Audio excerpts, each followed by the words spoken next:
Hello' everyone, এয়া মই ডাঙৰ ছোৱালীক আনিবলৈ ওলাইছোঁ স্কুলৰ পৰা।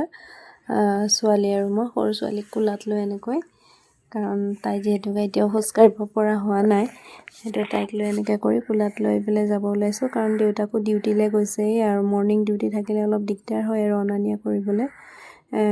যিহেতুকে তাই মানে সদায় মানে বেলেগৰ লগত যাবও নিবিচাৰে। মোক কৈছে, মা আজি তুমি যাবা। সেইকাৰণে আৰু ছোৱালী আৰু মই বোলো যাওঁ।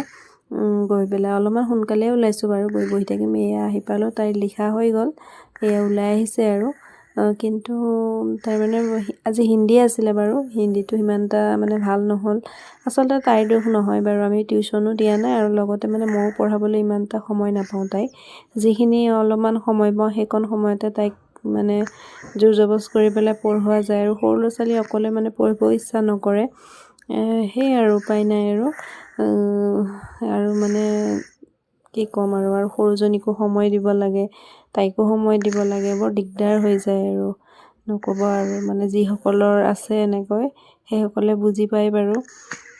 আৰু এয়া আমি আহিলোঁ স্কুলৰ পৰা, এতিয়া আহি আছোঁ, আহি পালোঁহি। আহি পাই ভাত পানী খাই বৈ লৈ বোলো এতিয়া কাপোৰ কেইটামান আছিলে ধুবলৈ, ধোৱাই নাই আজি, 3 দিনৰ কাপোৰ এনেকৈ থৈ দিছোঁ, গম পাইছেনে। সদায় ধুবলৈ সময় নাপাওঁ, তো আজি ভাবিলোঁ ধুওঁ। কিন্তু সৰু ছোৱালী এতিয়ালৈকে টোপনি নাযায়, উপায় নাই। এতিয়া মই তাইক সেইকাৰণে ৱাৰ্কাৰখন এনেকৈ কৰি মানে গামোচা এখন দি বান্ধি থৈছোঁ খুটাত, কাৰণ তাইক যদি এৰি থওঁ ন, তাই মানে বহুত দূৰলৈকে গুচি যায় আৰু পৰিবও মানে মাজে সময়ে পৰিবও চেষ্টা কৰে।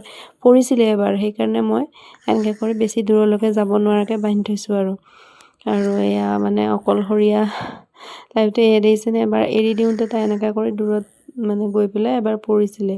সেইকাৰণে লাষ্টত মই তাইক বান্ধি থ'লোঁ, বান্ধি থৈ পেলাই মই কাপোৰকেইটা ধুলোঁ, নহ'লে নুধুলেওতো নহ'ব নহয়নে, কাৰণ ভিজাই থৈ দিছোঁ যিহেতুকে গোন্ধ ওলাই যাব কাপোৰ, কাৰণ সৰু বাচ্ছাৰ কাপোৰ আৰু গৰম কাপোৰবিলাক থাকে আৰু ঠাণ্ডা দিনত জল্দি নুশুকায় কাপোৰবিলাক।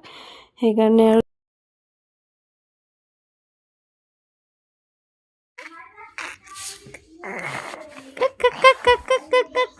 তেজু, তেজস্বিনী, আমার তেজস্বিনী, তেজু তেজু আমার তেজস্বিনী নাকি জানি, আমার তেজস্বিনী নাকি